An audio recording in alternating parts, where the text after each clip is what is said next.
Hello and welcome to the By the Railside podcast. My name is Yarden. I'm here with Yafrika, What's up? Yastin, Yellow. and Zach. Yes. I didn't want to call you Yak because you might make the Yak sound, and that just Is there a might mess Swedish up. version of Zach? Yeah. Zachary. Meep more. Meepity meep. Yeah. Anyways, today we're talking movie reviews, and we decided that it was my turn, so I picked one of the worst adaptations that I found, The Dark Tower.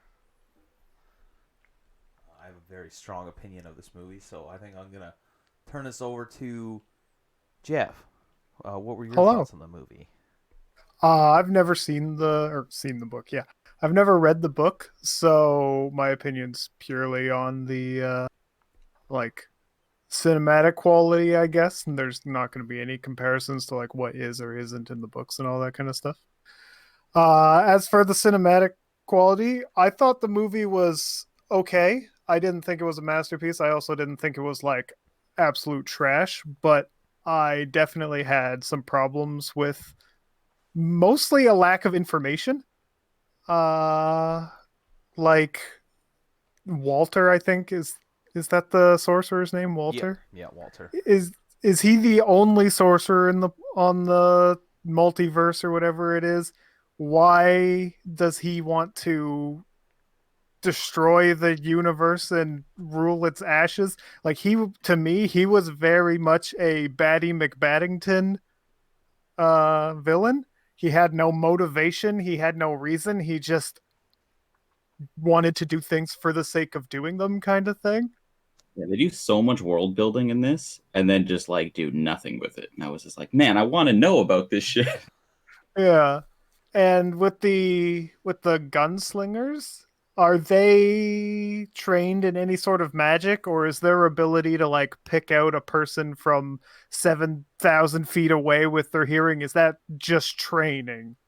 I don't like there's things like that I just don't understand. Uh Things that like were okay for me was like the tears in the universe. I don't really know how to describe it. The like the tear between reality and outside reality, almost that kind of stuff was neat. Um yeah, I there's so many little things about the movie I didn't like, but overall I didn't mind the movie. And Justin, you also have no experience seeing Yeah. the books. Yeah, this is like a multi book, like it's a trilogy or more than that, right? 7 books, yeah. So yeah, like, and I think it really shows because the first like 40 minutes or so of this movie, I was like, almost everything that they showed, I was like, oh, that's cool. I hope we get to explore that. Like, they seem like cool concepts. And then it's just like you go like an inch below the surface and you're like, all right, moving on to the next thing. And I was like, what the fuck? So you could clearly tell, like, were they planning on making more movies, or was it just like they tested this one out, it flopped, and that was it, or what? They were planning on doing TV series on this run, or at least possibly a sequel. It's the production for this movie has gone through so many studios since like 2003. Warner Brothers had probably the neatest idea where they wanted to do like several major movies, but then TV series in between each movie to sort of fill in the gaps between the two. But eventually, it just got to Sony, and they put out this thing. Gotcha. Because it kind of it reminded me of like the Warcraft movie where you're like, if you're gonna intro people to this, like it should have been like, I to me I was way more interested in like the gunslingers upbringing than I was this random kid who saw visions. So in like the Warcraft movie, they show like fucking thralls bullshit when they should have shown like Arthas's um, storyline because it's like way more intriguing and like everyone can get on board without too much backstory. And this one definitely felt like it suffered from like there's a lot going on in the world, and we don't have enough time to show it, so here's some like random action scenes.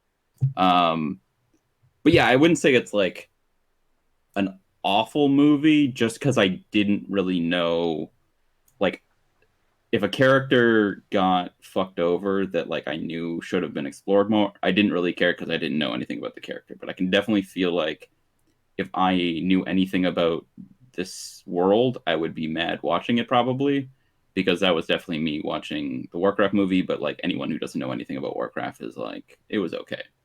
So I would probably say it's like a 5 out of 10. But like the main evil dude, his right hand person, the girl, she seemed like she was going to be important, and then she had like 4 lines, and then her face got burnt for no reason, and I was like, I feel like that character definitely had like entire chapters dedicated to her, and it was just like scuffed entirely. Was I right about that?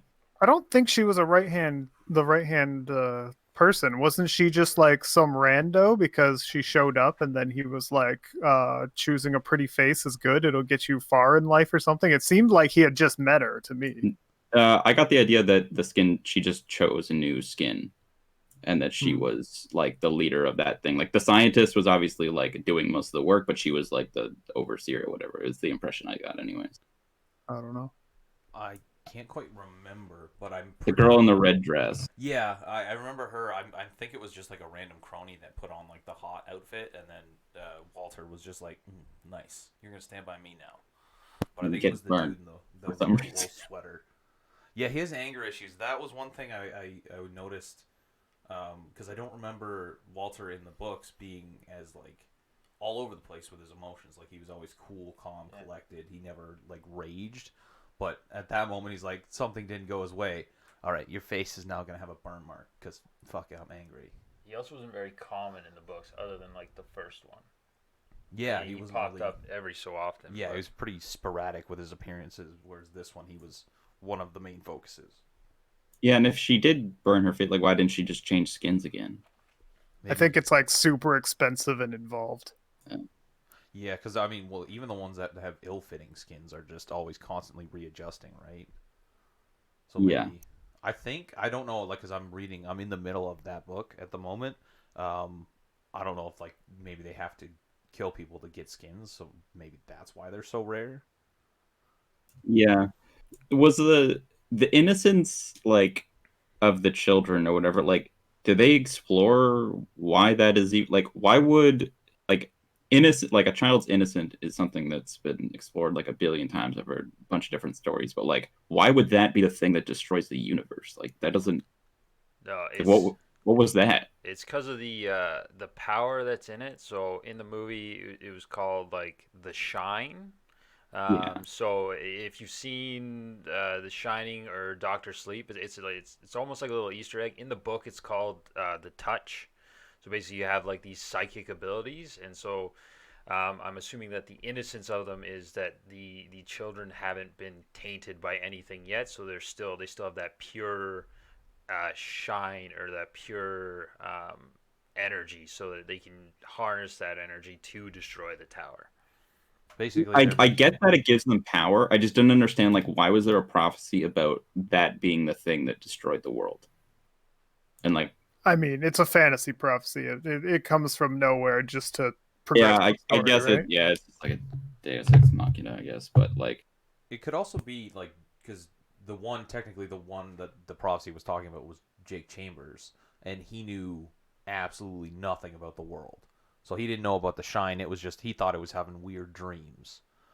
And yeah, maybe that's where the innocence thing comes from.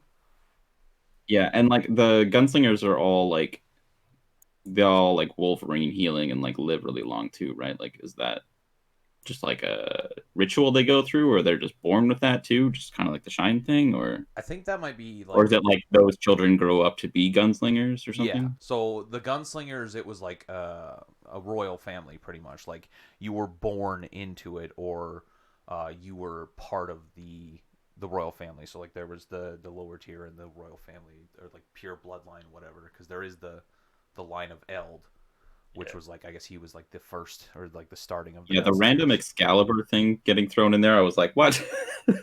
Yeah, that I don't quite remember from the books. I don't know if it was ever mentioned, but I mean, it's been a while since I read like the first book or any books that contained anything about Gilead, which is where Roland was from. Yeah, it'd probably be in I think it's the third book, The Wizard Glass. Yeah, third book. Because that does younger Roland. Yeah, it goes through his backstory, but Yeah, that's what I wanted. That's what I wanted this movie to be, was like young Roland. Yeah. And if it ended here or whatever, it's fine. But like, it just felt like the half the movie with the kid was just like, I don't care about this character really. yeah, and the characters are vastly different from the books. But that's what I want to say about like the super healing. I think that just comes from years and years of training. So I don't know because they're like trained from children to be gunslingers. But you have to earn. Yeah, but he's like a couple hundred years old or something, right? Yeah. Yeah, technically, yeah. Because time works different in his world. Like it goes more into detail in the books, but like Roland, I think at the beginning it said Roland had been walking through the desert for like 50 to 100 years or something like that, if not more. And he was like in his 30s, or he looked like he was in his 30s or 40s. That was one issue. Is the magic or the shine or whatever it's called? Is it a form of sorcery? Like or is it just like a completely different thing? It's like a completely different thing. It's more like psychic powers, so like you can read minds, clairvoyance, stuff like that. Okay, so it's just another branch of magic basically in this Yeah. world. Pretty much. Okay. But it's Is one there that other sorcerers than fucking what's his nuts? I think at one point there were, but no longer, because like Midworld, where everyone but Jake is from, is it's very very old, and it's basically a dying world at this point. So the only thing I could think of, like without knowing, would be that the Skinwalker people are actually demons or like allied with the demons, because that's the only benefit of destroying the tower, right? Is that the demons get to come in? Yeah, so I think Rat people, right? yeah, they're like rat or wolf people, and they're the underlings of Walter, and Walter is either an underling or working with like the demons, or maybe he's not even working with them. He just fuck the world. I want it to end, so let's bring in the devil creatures. It kind of seemed like he went through all of the dimensions of the world and was just bored and just wanted to end it, I guess, because he's like, nothing happens after you die, so something. I don't know. True. Does yeah. the book explain like why he wants to end the world? Technically, I'm pretty sure it's the reverse. I think Roland is trying to find the Dark Tower to destroy it. Yeah, and Walter wants to prevent that from happening. Like that's the whole thing. Because in the beginning of the movie, it's Roland is chasing after Walter, or no, Walter is chasing after Roland, right? Yeah. Yeah, and in the books, it's the first book is Roland walking through the desert to try and find Walter. Or they call him the Man in Black at that point. You don't find out his name. One of his names. Yeah. So is that just the movie that reversed, or is there some like was that in the book too, where they do like this weird role swap where they make you think that Roland's the good guy and then it ends up being the other way around? It's a possibility. So after I watched the movie and just before this, I was looking through a bunch of articles and stuff like that, explaining just get better ideas on the movie. And one of the key points that's made, and it's something that me and Jordan didn't know because we haven't got to the last book, is that Roland in the movie is carrying the Horn of Eld. Now, the Horn of Eld is something that, when blown, can resets Roland's journey. So it made me less mad about the movie being an adaptation, because in the books he doesn't get the Horn of Eld until the very last book, and he finds out that he's actually been doing the same quest over and over and over again. So this movie is more like they call it a pseudo sequel to the books. Since he already has the Horn of Eld, this is sort of like a soft reset for him. So it is possible that in this version of it, he's the one that's trying to save the tower instead. That's a very odd design choice. to just be like, okay, this is how the book did it.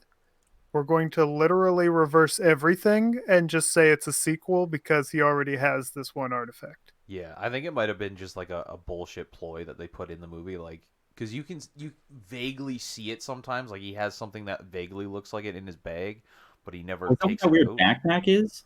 With the Yeah. hole in it? Oh. So that What the whole fuck? thing that's the very like end of the horn.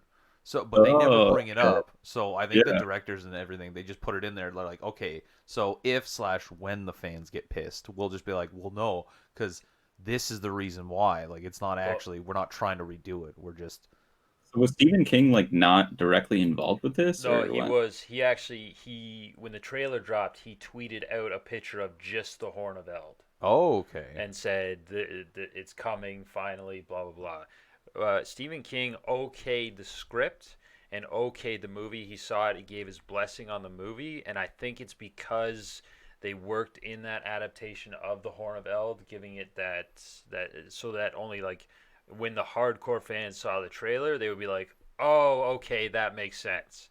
Okay, that's why all this stuff is happening. That's why certain people are left out of the movie. The director did say if he had a chance to do a sequel to the movie, he would be adding in the characters, like some of the characters that he left out. But So to weird. yeah, So this is basically just like alternate timeline, whatever the fuck.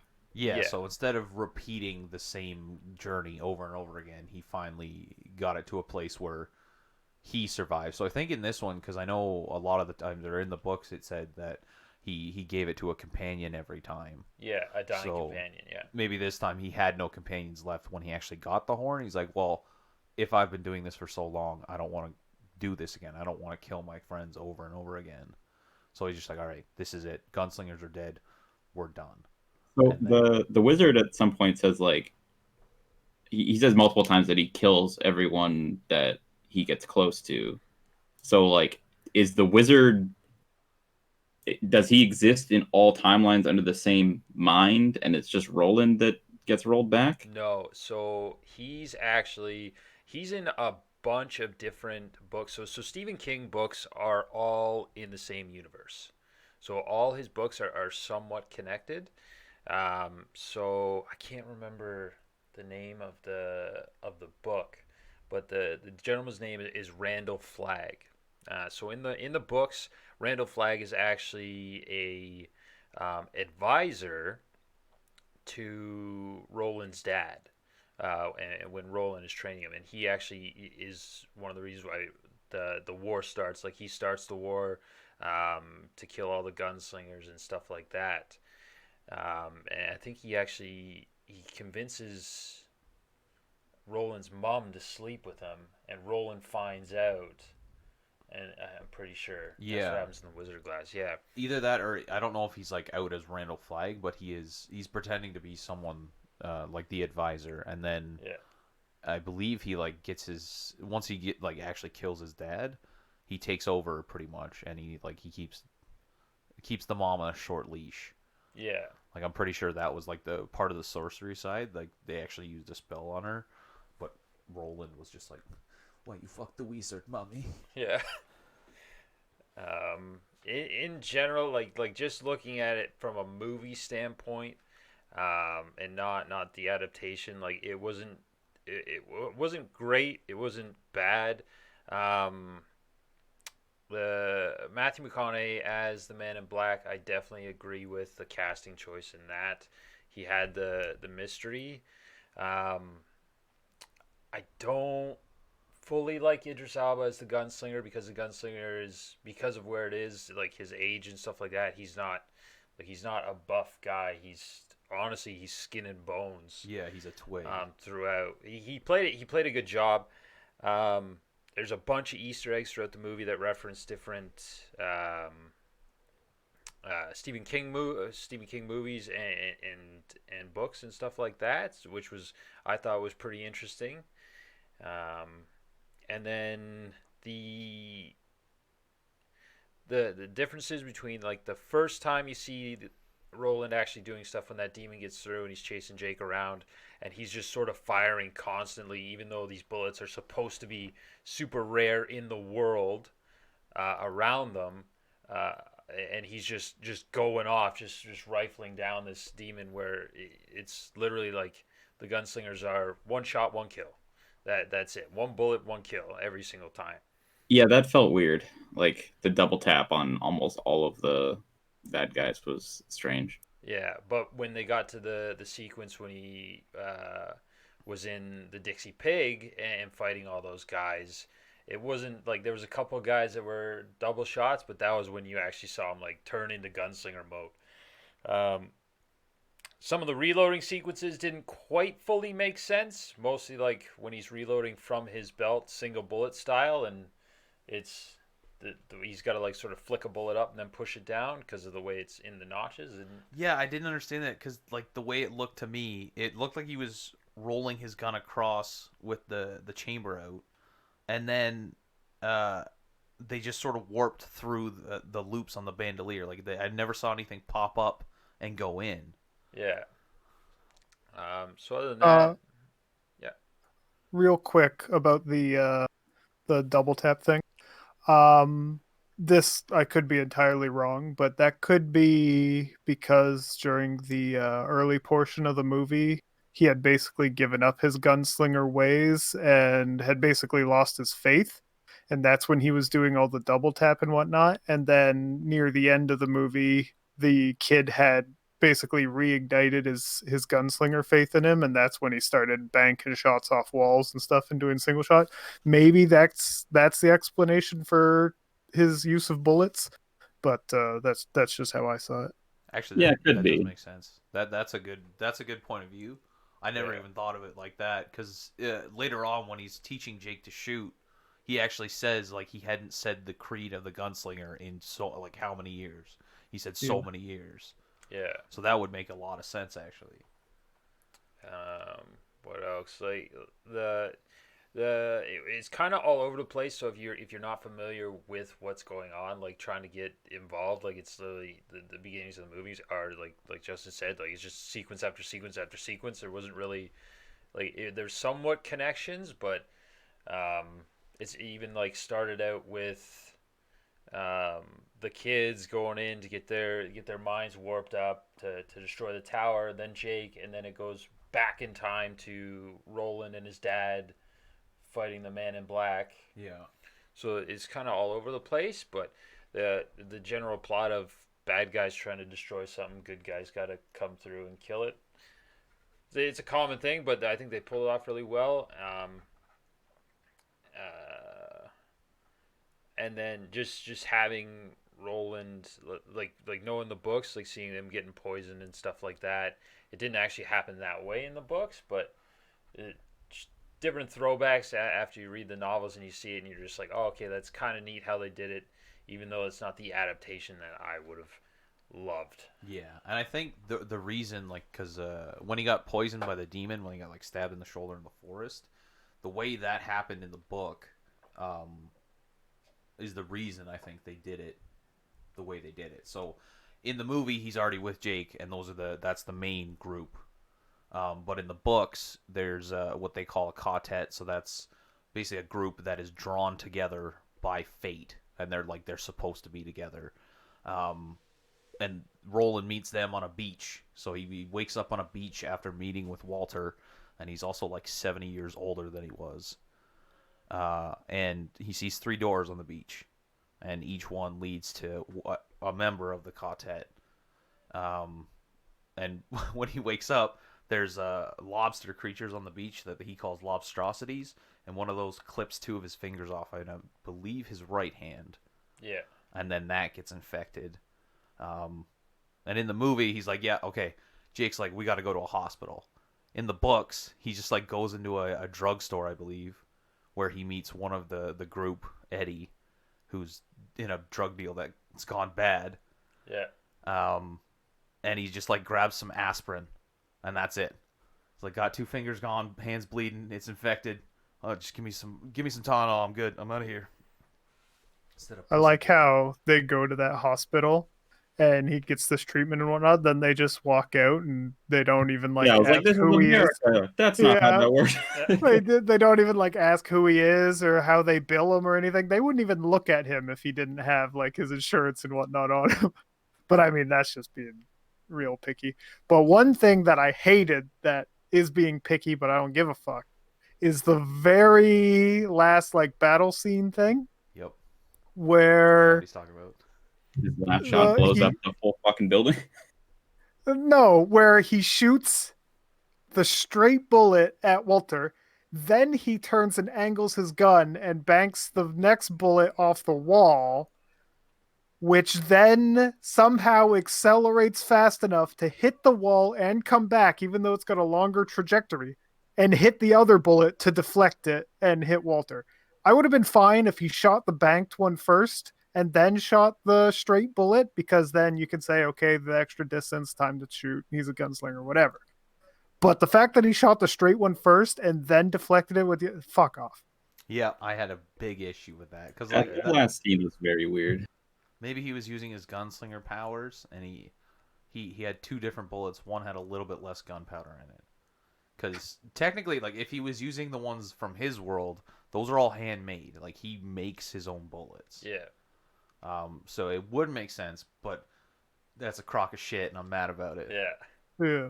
Well, like obviously, okay, if you ignore the fact that like the ordering was wrong, whatever, he got hit by the straight one. He's like, oh fuck, like you got me. But like, why did he just give up after that? I think he that was his heart, right? Like that's where he got him. I thought it hit him in the shoulder. It seemed pretty high, and then he get shot like 4 more times and doesn't defend himself at all. Maybe Yeah. that And I was was the like, first time. he that's got kind of shot. weird. Okay. And then he shoots one bullet into the portal, and the whole fucking building blows up. I was like, what? Gunslinger mode. That's Yeah. point accuracy.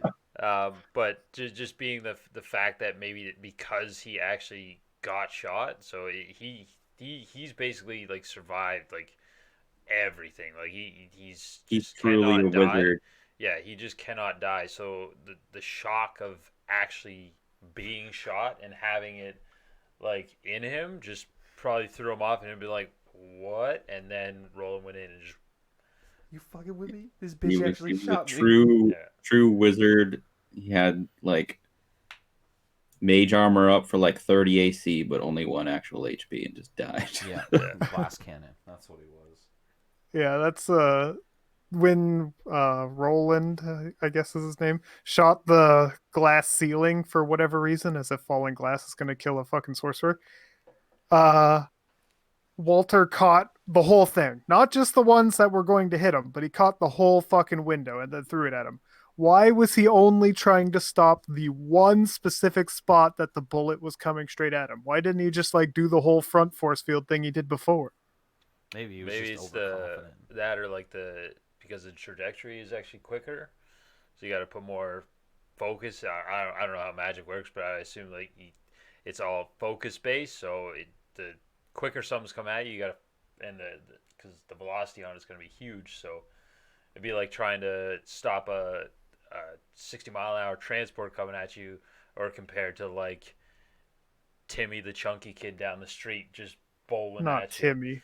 Yeah, so you got to put more effort into stopping quicker in higher velocity. Yeah, higher things. force things. Yeah. Speaking of Timmy, I know you touched on like the casting. I didn't have a problem with Roland the wizard or the kid's mother, who was the chick from Vikings, and she's super hot. Yeah. But like basically every other cast, I was like, ugh.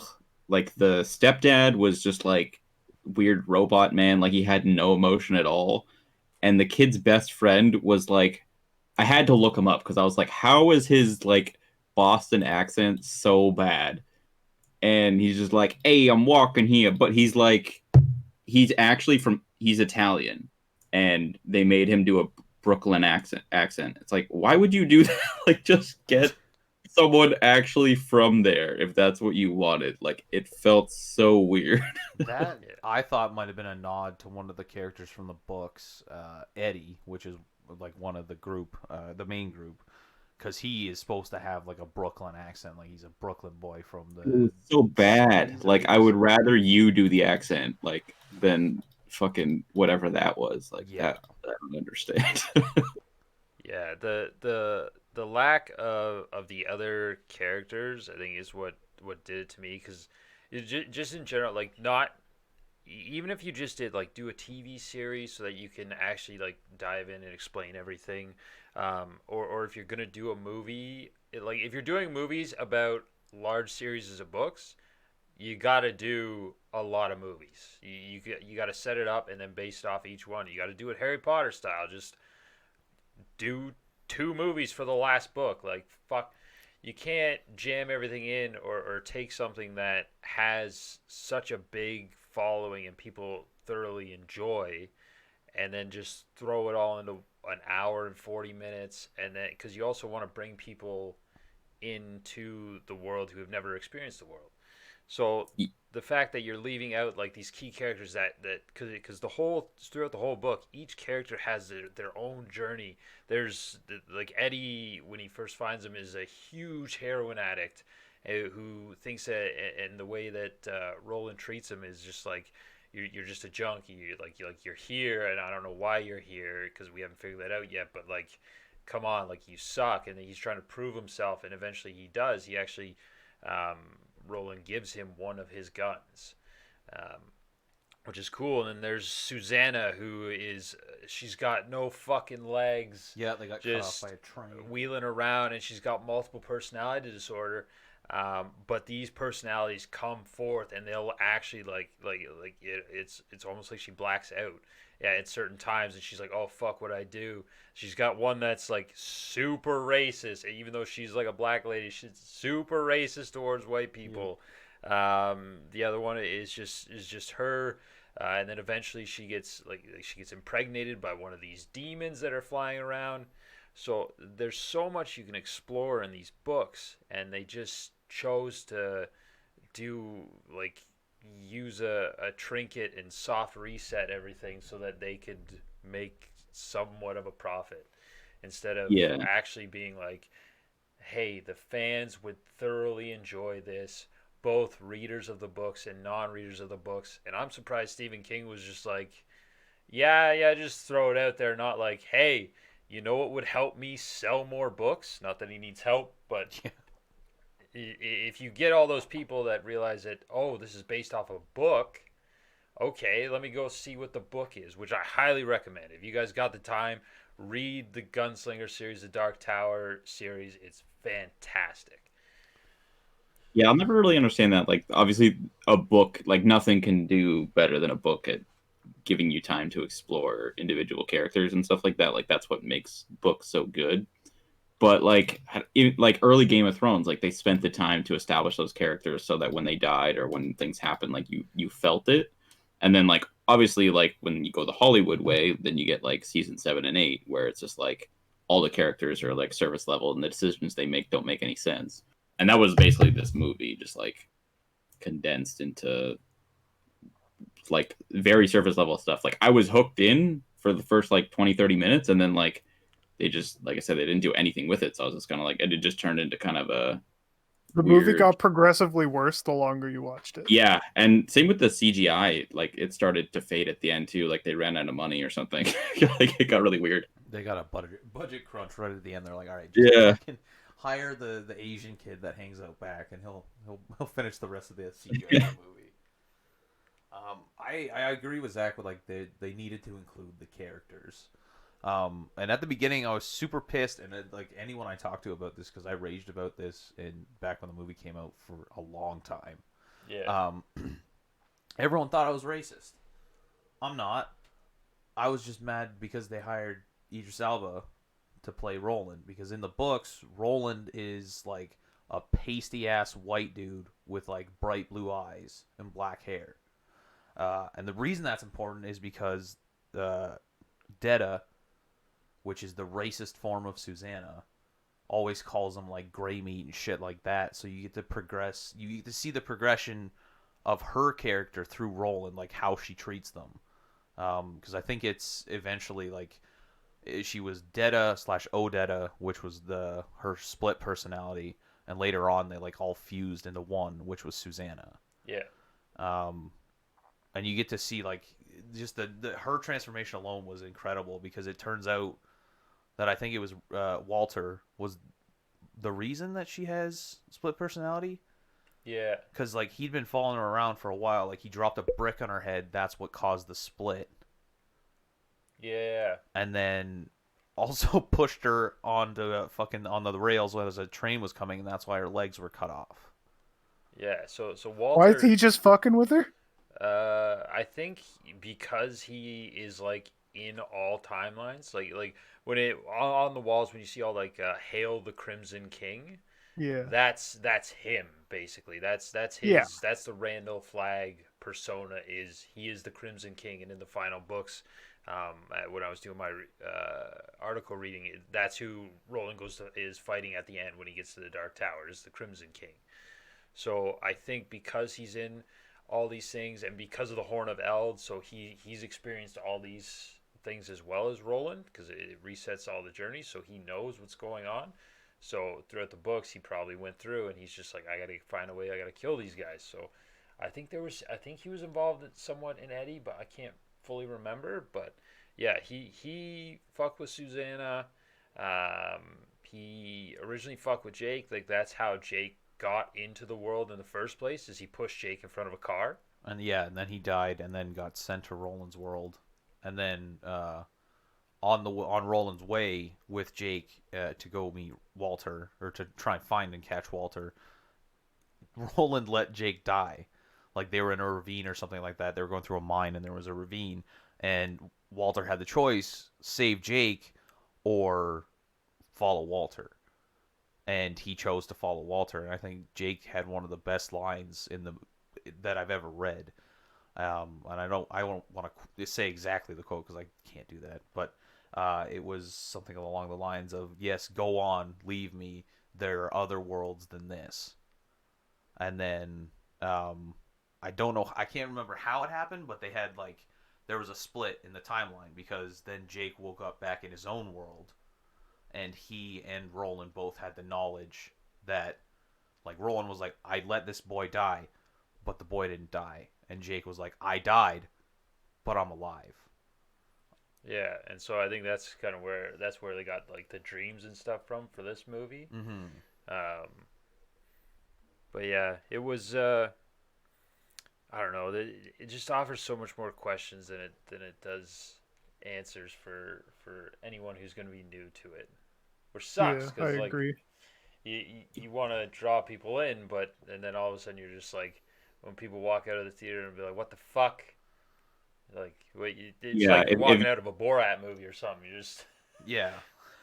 Yeah, if you guys had been like, the books are awesome, go see the movie, see if you'll like it, and like I watched that, I'd be like, you got shit taste in books then, because Yeah. there's not much going on there.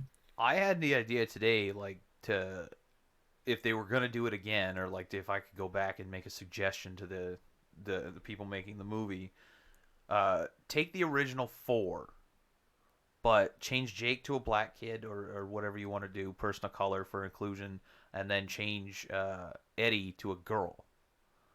Because that'll at least like you're hitting your diversity. Because that's originally what I thought it was with Roland, but I can't quite remember. Maybe Idris Elba was. I Just mean, the best choice. I don't know the character. He felt like he fit to me.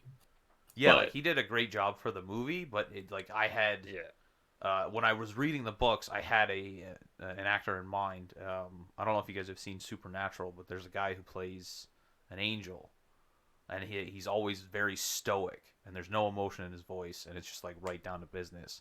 And I always pictured him because that's how Roland was to me. He was basically a robot. Like at that Yeah. point, he was just dead inside. It was I have to find Walter and protect the tower. Yeah, and you see him grow as a person throughout the books. So so unless when they do the sequel, keep Idris Elba and then just get a racist white lady, I'm sure that'll go over well. Oh, there's so many they can pick from. This is According Susan. to This is my personality, Karen. according to Dark Tower fandom wiki, They are doing a sequel. It's going to be R-rated instead of PG. I don't understand the significance of this, but it says would include Roland wearing a hat. Is that significant in any Oh way? my Yeah, he gosh. usually in the books that's like one of his trademarks. Yeah. He's always wearing a hat. Basically, when Stephen King went to go write these books, he wanted like a fantasy epic, and at the time when he started writing them, he said just like everyone else that started writing in that time period, everything was heavily influenced by Tolkien. Because Lord of the Rings and that it was such a big hit, so he wanted to do like that fantasy thing, but he didn't want to do the same thing as Tolkien. And then he went and saw The Good, the Bad, and the Ugly. And so he's like, I'll do like a fantasy western style. So that's what Roland is supposed to be like. Like Roland should look like if Clint Eastwood wouldn't just like possibly die on set randomly one day, it would make a perfect Roland. Just because he's got the like for an older Roland, he's got the age and everything like that. So that's when you're reading the books, that's who he's made out to be, is like this stoic cowboy guy who's just on like going through the desert on his quest and stuff like that. I think they picked Idris Alba because he was really big at the time. He like don't get me wrong, like for the character in the movie, he fit it well. If I was just watching the movie as is, didn't know anything about it, he fit the role of the gunslinger. He like there wasn't too much emotion until near the end of the movie where you actually saw him crack a smile. Hmm. So he had that going for him, which was nice, but he was also super talkative, and Roland is not. Yeah. A little more about the sequel. It says that they might have the lobstrosity scene where he loses his fingers. Fuck yeah. Eddie and Susanna will be included in the film, and that Idris, Matthew McConaughey, Tom Taylor, Jackie Earl Haley would reprise their roles. Okay, so not too bad. So definitely gonna have Karen yelling the N word constantly. Either that, maybe they'll swap Eddie and Susanna. So it'll be like Susanna will just be the normal character, like the heroin addict, and Eddie will be the one with the split personalities going off. Because that was one of the biggest, like one of my favorite arcs was the Eddie Susanna relationship and how it started and how it built from there. Yeah. Plus, I just love reading like every other line, her calling him gray meat or white boy or some shit like that. Just Yeah. makes me laugh. Yeah. So that's the thing. It's the same thing as with your Warcraft stuff. Like, um, the movie should reflect the story. You should be able to start out, and especially if you're planning on doing sequels. Like, this guy said he wanted to do sequels. When they first started production at different studios, they had like the ideas of multiple movies or like movies and TV series and stuff like that. When you're taking something that already has a script, basically you have the script, you have the lore, you've got the knowledge, it's there. You don't have to change it much. You don't need to make it like your own. There's still ways to do it, but staying true to the context of what you're doing. But yeah, like me personally, I enjoyed the Warcraft movie. Like as a movie itself, it seemed good. Like the characters were there. There's a couple odd things. Maybe we'll review that one day, so that you guys can do the reverse of what me and Jordan are doing. You guys can just go the fuck off on that. But yeah, you just gotta stay true to the content, and this one didn't nail it in that, and it felt they just built in, after learning more about it, they just built in a safety net to cover their ass when true fans got mad. Yeah, it really does. Fuck, I just remembered something. Oh yeah, it was Roland's eyes.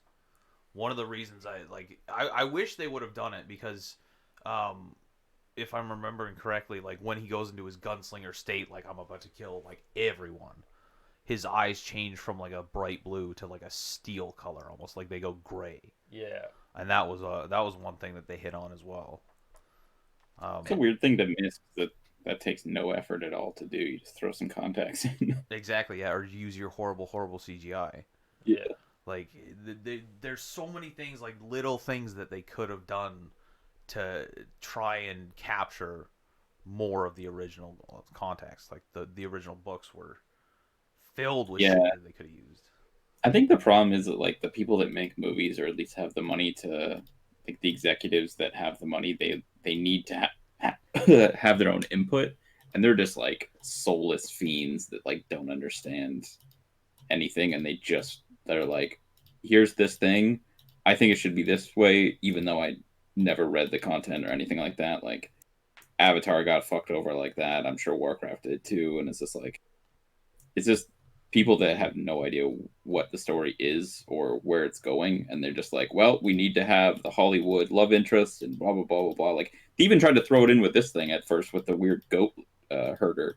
I was like, if they make her the love interest randomly, I'm gonna be so mad. But then they just fucked off with her. But Yeah, I didn't quite understand what the point of that was. Like, it was just a quick thing. Like, ooh, are they gonna smash? Like, what's going? And why did you pick the child Yeah. to have the love interest? Hollywood, looking at Yeah, you, cuties.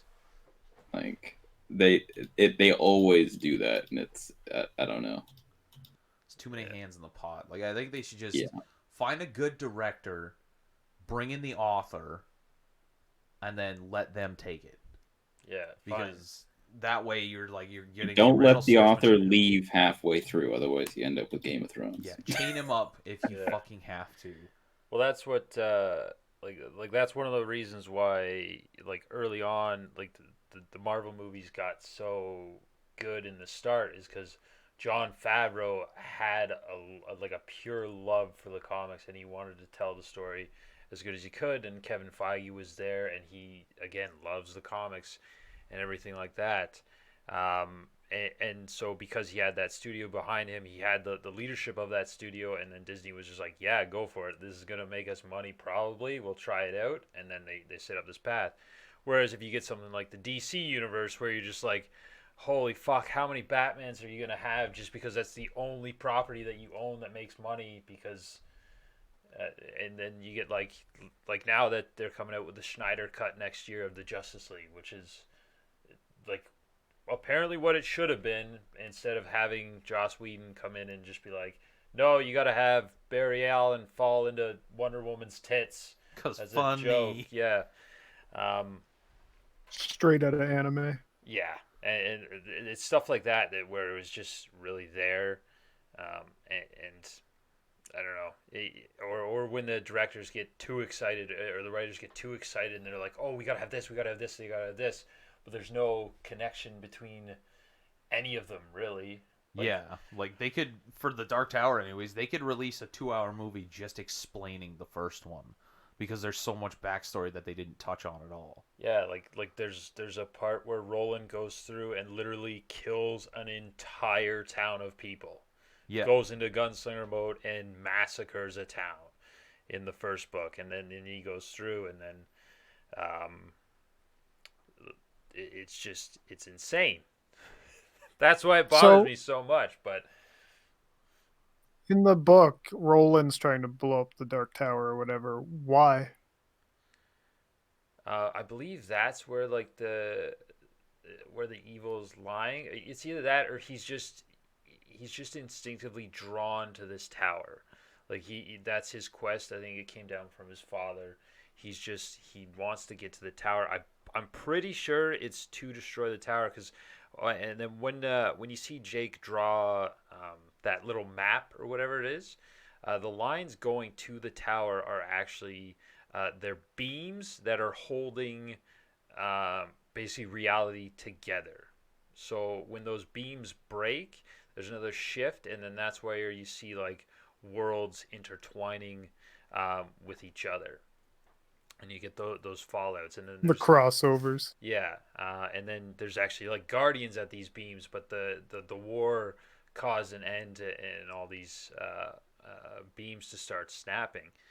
Probably the other thing that bothered me so much is they're not portals. In the books, they're not portals. Like, they're not technological portals. They're just doors to other worlds that you can open up, and that's a big thing throughout the series is how important like the doorway is. The doors were like huge Deus Machina in this movie. Like, they're just like, here's a town. Oh, it has a portal because the plot needs a portal. Oh, it needs to be charged up because the plot needs time to invasion. Like, they use the portals for like any time they needed like the plot to move forward.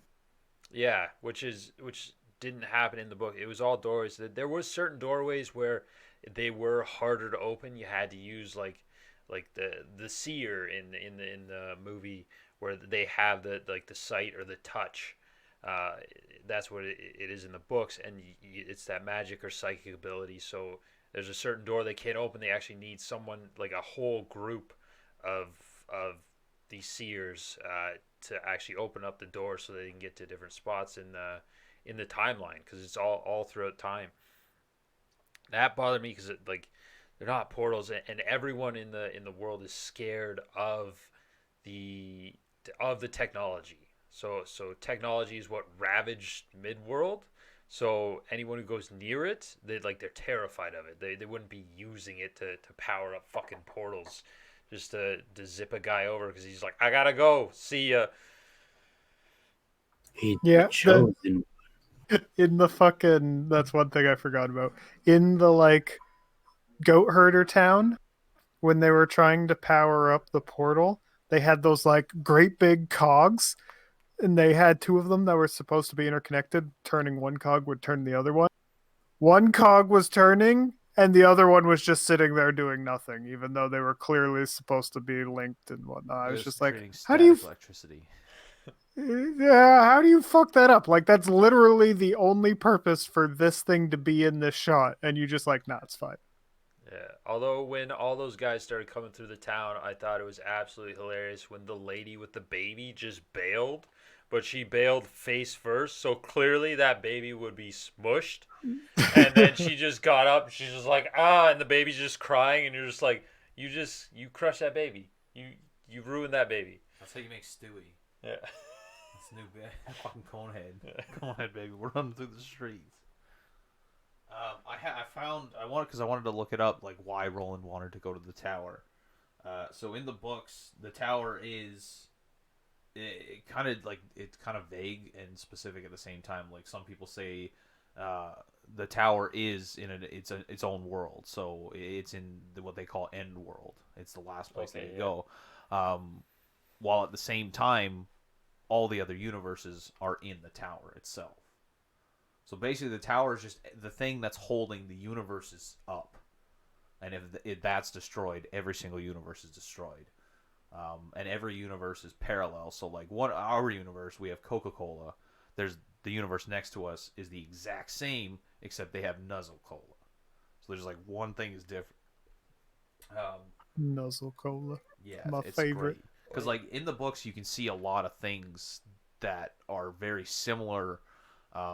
It maybe just like a rebranded version of what we. RC Cola makes it into the books. Yeah, there's a difference between Coca-Cola and RC Cola, and in one of the books, Stephen King actually writes himself in. They have to go and see Stephen King. Yeah. That's why they make a big thing about him drinking the Coke. I was so confused. I'm like, why do they keep bringing this up? It's so weird. Yeah, in one of the, I can't remember. I'm pretty sure maybe it was when he went back when he was with Eddie, getting his antibiotics, like when he hits the first door. Yeah, it was that because Eddie like gave him pop for the first time, because sugar is not a common thing in Roland's world. Like in Midworld, the world is basically falling apart. Yeah. So Roland, that's why he wants to go to the tower. Because in their world they have a rumor that there's like some godlike entity that lives at the top of the tower. So Roland wants to go and have a palaver with him, or just a meeting with him, pretty much. And the way they describe the tower, one of the most important things, it's how Jake and Susanna, Jake and Roland get back to Midworld is through a flower at the construction site. Yeah. And that flower speaks to Jake or sings to him. The tower in Endworld, it is like vast fields. You can't see the end of the field of all those flowers. Yeah. So like most people who get to the tower don't even make it there because they just like they end up dead amongst the flowers because they're listening to the beautiful song. Yeah. So overall, I would say let's get some ratings. I think I heard a 5 out of 10 somewhere earlier. That was mine. Just more like as we explore it, like if I had gone in, like it would probably be much lower. But just as like a base movie, I didn't want to like completely turn it off just because I had hope that it would get better, but then it didn't. But like it was an hour and a half. It's whatever. If it was 3 hours, I probably would have tapped out. But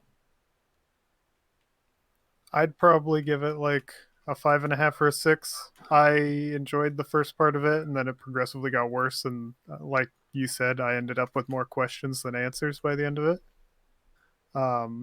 But I also enjoyed it more than the other movies we've watched, and they had lower ratings. So I'm going to give this one like a 5.5, I suppose. The only other thing is, from the sounds of it, like obviously there's 7 books you said that have been written over 20 years, and you guys are obviously not telling it in chronological order, so I'm confused as fuck by what's even supposed to be happening. But if I was a person that read the books and saw this movie and how they basically just like reversed everything that was supposed to be about it, I would probably be extremely upset about this movie. Yeah, I would go like 3.5, 4. Like it had its moments. It showed some cool action sequences and stuff like that. It kept me watching the movie for a movie, but because of the background and my expectations going into the film, even watching it a second time, like I won't watch it a third time. It won't happen again because I literally only watched it for this movie review. It still just pisses me off. Even knowing the explanations that I do now and having that understanding, it's you had a chance at something at greatness, and you're just like, no, we gotta just make the cash that we can instead of shelling out more to like you would have made way more money on a TV series or 7 movies. Yeah, you make more money if you build a successful universe. I'm giving 2 ratings. One rating is for the movie itself, with my expectations of knowing most of the books, and that's a 1. It's a 1 out of 10. Horrible. Fuck it. After reading more about it and like learning about the Horn of Eld thing, which is, in my opinion, a complete fucking cop out. Like, in my opinion, it's just they put it in the movie as like we know the fans are gonna be pissed, so this is how we're gonna try and quell the rage a little bit. A 3, because it's nowhere near the books. Like the books are amazing. To you, this movie is like the Death Note movie is to me. Yeah. That Death Note movie, it took everything that made people like Death Note and changed them all. Yeah, like the main character. I think I got maybe 5 to 10 minutes in. I think when he was screaming, Light Yagami started screaming. I shut her off because like this isn't how it's supposed to be. Yeah, Light and L supposed to be like completely calm, calculated, 100% cerebral people, and then they're just like, you know what we're gonna do for the movie? We're just gonna make them like whiny teenagers. It's like, no, fuck off. Yeah, they fucking turned it into a spastic. Yeah. All right, so the average rating 3.75. Would not recommend this movie to anyone, but I'd say me and Jordan recommend the books. I recommend you two read the books or listen to the books, whatever you need to do to get that in your life, because they are fantastic and they definitely explain stuff, and they're good fantasy books to be enjoyed. I believe next time is finally Justin's choice on movie. Yeah. And what are we going to be reviewing? Primer. Primer. Time travel movie. So Oh, I thought it was about Get your- painting. get your brain noggin working. I'm sure Jeff will find 800 inconsistencies, but it's fine. I hate it already. Can't just put I've never water even in heard front of it it if you other don't than you. understand it. All right. So thanks for listening. And we'll catch you next time. Watch out for the lobstrosities, people. See you.